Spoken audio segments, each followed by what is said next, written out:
संकेत लाइव और मैं हूं तमन्ना। आज हम बात करेंगे भारत के सबसे अहम डिफेंस प्रोजेक्ट की। जी हाँ दोस्तों, डिफेंस प्रोजेक्ट तेजस फाइटर जेट पर आए उस संकट की जिसने देश की रक्षा तैयारियों को लेकर गंभीर सवाल खड़े कर दिए हैं, क्योंकि मिडिल ईस्ट में चल रहे युद्ध का असर अब सीधे भारत की एयरफोर्स पर पड़ता हुआ दिखाई दे रहा है।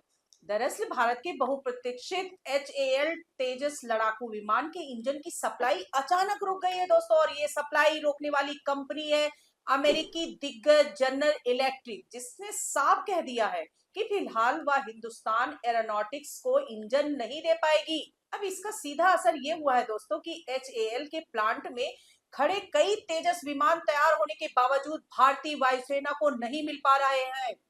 और जानकारी के मुताबिक इस समय कम से कम 9 तेजस मार्क 1A विमान इंजन के इंतजार में खड़े हैं, जबकि 5 विमान पूरी तरह तैयार है और 19 के एयर फ्रेम भी बन चुके हैं। यानी उत्पादन रुक नहीं रहा है, लेकिन डिलीवरी पूरी तरह ठप पड़ गई है। अब सवाल ये है कि आखिर ये स्थिति क्यों बनी और इसका भारत की रक्षा क्षमता पर क्या असर पड़ेगा, तो इसे समझना बेहद जरूरी है दोस्तों। दरअसल भारत ने अमेरिका की कंपनी जनरल इलेक्ट्रिक के साथ करीब 113 इंजनों की सप्लाई के लिए लगभग 9 करोड़ रुपए की डील की थी, और HAL ने वादा किया था कि मार्च 2026 तक 24 तेजस विमान भारतीय वायुसेना को सौंप दिए जाएंगे। लेकिन अब हालात ये है कि साल के अंत तक भी इंजन मिलने की उम्मीद नहीं जताई जा रही है। यानी ये देरी सिर्फ कुछ महीनों की नहीं बल्कि पूरे प्रोजेक्ट की टाइमलाइन को पीछे ढकेल सकती है। और अब अगर तेजस प्रोग्राम की अहमियत को समझे तो ये सिर्फ एक फाइटर जेट नहीं बल्कि भारत के आत्मनिर्भर रक्षा अभियान का प्रतीक है। तेजस मार्क 1A एक चौथी पीढ़ी का हल्का लड़ाकू विमान है, जिसने 65% से ज्यादा उपकरण भारत में ही बने हैं।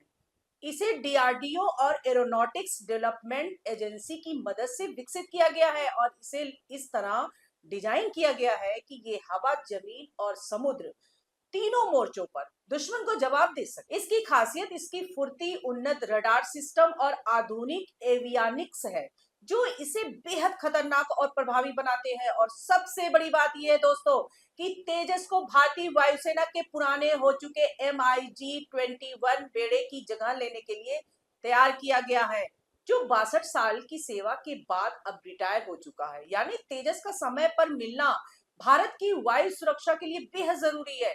लेकिन अब जब इंजन की सप्लाई ही रुक गई है तो ये सवाल उठ रहा है कि क्या भारत अभी भी अपने सबसे अहम रक्षा प्रोजेक्ट में विदेशी निर्भरता से पूरी तरह मुक्त नहीं हो पाया है, क्योंकि तेजस का एयरफ्रेम भारत में बन रहा है, उसकी टेक्नोलॉजी भारत में विकसित हो रही है, लेकिन उसका सबसे महत्वपूर्ण हिस्सा यानी इंजन अभी भी विदेशी कंपनी पर निर्भर है। और यही वो कमजोरी है जो इस संकट के रूप में सामने आई है दोस्तों।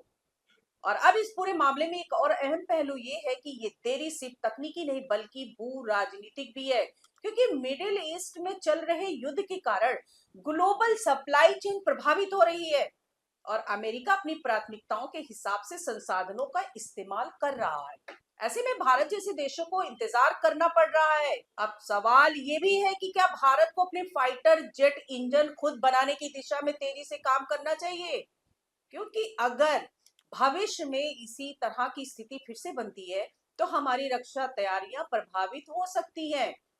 और अगर इस पूरे प्रोजेक्ट के इतिहास पर नजर डालें तो 2021 में भारत सरकार ने HAL के साथ 83 तेजस मार्क 1A विमान खरीदने के लिए 48,000 करोड़ रुपए का बड़ा करार किया था, लेकिन अब तक एक भी विमान वायुसेना को नहीं मिल पाया है।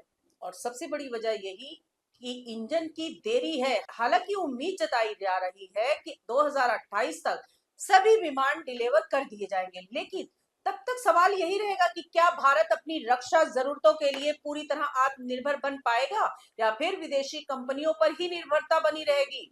और अब इसी तेजस की अहमियत को आप इस बात से भी समझ सकते हैं दोस्तों कि प्रधानमंत्री नरेंद्र मोदी खुद इसमें उड़ान भर चुके हैं, जो इस प्रोजेक्ट के महत्व और भरोसे को दिखाता है। लेकिन अब जब सप्लाई चेन में रुकावट आई है तो ये जरूरी हो जाता है कि भारत इस अनुभव से सीख ले और अपनी रणनीति को और मजबूत बनाए, क्योंकि आज की दुनिया में सिर्फ हथियार होना काफी नहीं है बल्कि उनका समय पर उपलब्ध होना भी उतना ही जरूरी है। तो आप इस पूरे मुद्दे को कैसे देखते हैं दोस्तों? क्या ये सिर्फ एक अस्थायी समस्या है या फिर भारत के रक्षा क्षेत्र के लिए एक बड़ा सबक? अपनी राय कमेंट्स में जरूर बताइएगा। नमस्कार दोस्तों।